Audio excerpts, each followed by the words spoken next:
दोस्तों आज हम बात करेंगे आप कैसे एक एसडीएम ऑफिसर बन सकते हो और एसडीएम ऑफिसर बनने के लिए आपके पास क्या योग्यता होना चाहिए, एज लिमिट क्या है, एग्जाम प्रोसेस क्या होंगे और सैलरी कितना होगा, इन सारी कुछ के बारे में आज हम बात करेंगे।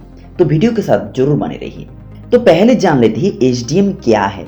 एसडीएम की फुल फॉर्म होती है सब डिवीजन मजिस्ट्रेट, जिसका हिंदी में मतलब होती है उप जिला अधिकारी, जिसका काम होती है अपनी जिले का सारे भूमि का लेखा जोखा करना, मैरिज रजिस्ट्रेशन करवाना, प्राकृतिक आवाज से पीड़ित लोगों तक सहायता पहुंचाना और विभिन्न प्रकार के लाइसेंस जारी करना भी एक एसडीएम का काम होती है। तो आप जानते हैं आप कैसे एक एसडीएम ऑफिसर बन सकते हो। एसडीएम ऑफिसर बनने के लिए आपके पास दो तरीके हैं। दो एग्जाम में से एक एग्जाम में आपको बैठना होगा। एक तो आप आईएएस के माध्यम से एसडीएम ऑफिसर बन सकते हो, नहीं तो आपको स्टेट पीएससी यानी कि स्टेट पब्लिक सर्विस कमीशन में आपको बैठना होगा। डब्ल्यूपीएससी यानी कि West Bengal public service commission, UPPSC यानी कि Uttar Pradesh public service commission, MPPSC Madhya Pradesh public service commission, BPSC Bihar public service commission. इसी तरह राज्यों में पीएससी एग्जाम होती है। और अगर आप सोच रहे तो आप इस राज्य का है और इस राज्य में बैठ नहीं सकते, जरूर बैठ सकते हो। आप इंडियन सिटीजन होना चाहिए तो आप किसी भी राज्य में बैठ सकते हो। अगर आप बिहार में रहती हो, वेस्ट बंगाल में एग्जाम देना चाहते हो, पीएससी का एग्जाम देना चाहते हो, जरूर दे सकते हो, लेकिन उनका रिक्रूटमेंट के हिसाब से। तो आप जान लेते हैं एसडीएम ऑफिसर बनने के लिए आपका उम्र सीमा यानी कि एज लिमिट क्या होना चाहिए। जो जनरल के लिए एज लिमिट होना चाहिए वो 21 से लेकर 40 इयर्स तक उन्होंने इस एग्जाम में बैठ सकती है, और ओबीसी के लिए 21 से 45 वर्ष तक और एससी एसटी के लिए 21 से 45 वर्ष तक भी होती है। आप जानते हैं एसडीएम बनने के लिए आपका शैक्षणिक योग्यता यानी कि एजुकेशन क्वालिफिकेशन, एजुकेशन कितना होना चाहिए, अपना शैक्षणिक योग्यता कितना होना चाहिए। शैक्षणिक योग्यता जो होना चाहिए वो किसी भी मान्यता प्राप्त विश्वविद्यालय से स्नातक डिग्री कंप्लीट करना होगा। आपको ग्रेजुएशन कंप्लीट करना ही चाहिए।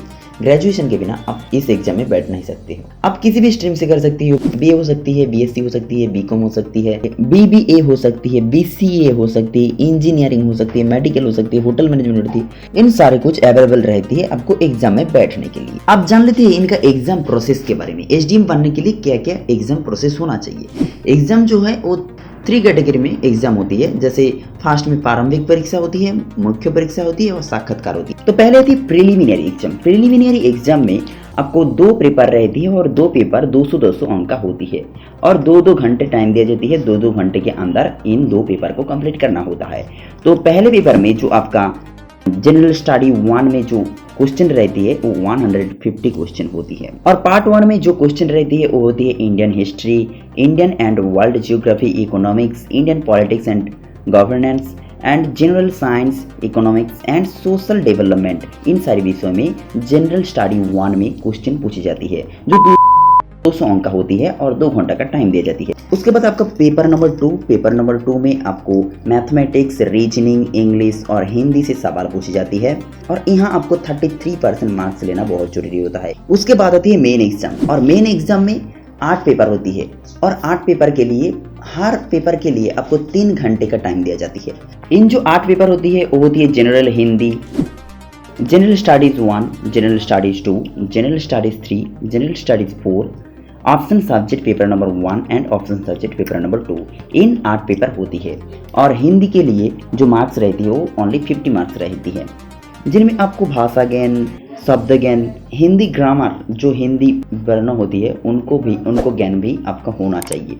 उसके बाद आती है इजी राइटिंग, जहाँ पर आपको 3 टॉपिक पर आपको 700 वर्ड लिखना होता है और घंटों का कुछ टाइम दिया जाती है।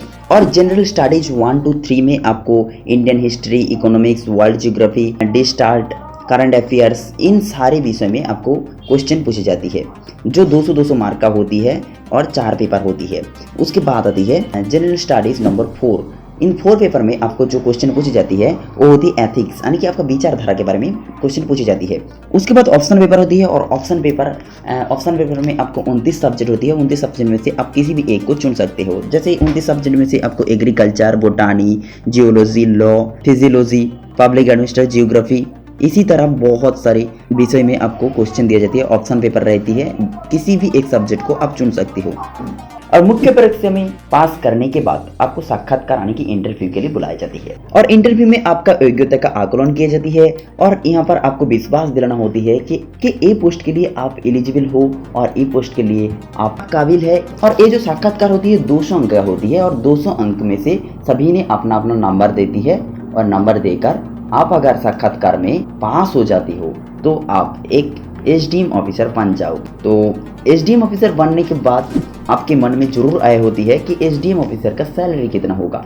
सैलरी जो एसडीएम ऑफिसर का होती है वो मिनिमम जो सैलरी न्यूनतम वेतन जो होती है वो होती है 53,000 से लेकर 67,700 रुपीज़ तक इनका मिनिमम सैलरी रहती है और मैक्सिमम जो सैलरी रहती है वो 1 लाख से ऊपर उनका सैलरी रहती है। अगर वीडियो थोड़ा बहुत अच्छी लगी तो आप जरूर एक लाइक ठोक कर जाना और चैनल में नया है तो जरूर सब्सक्राइब करके रख देना, क्योंकि ऐसे ही इंटरेस्टिंग वीडियो हमारे चैनल में अपलोड करता हूँ। मिलते हैं अगले वीडियो में। जय हिंद।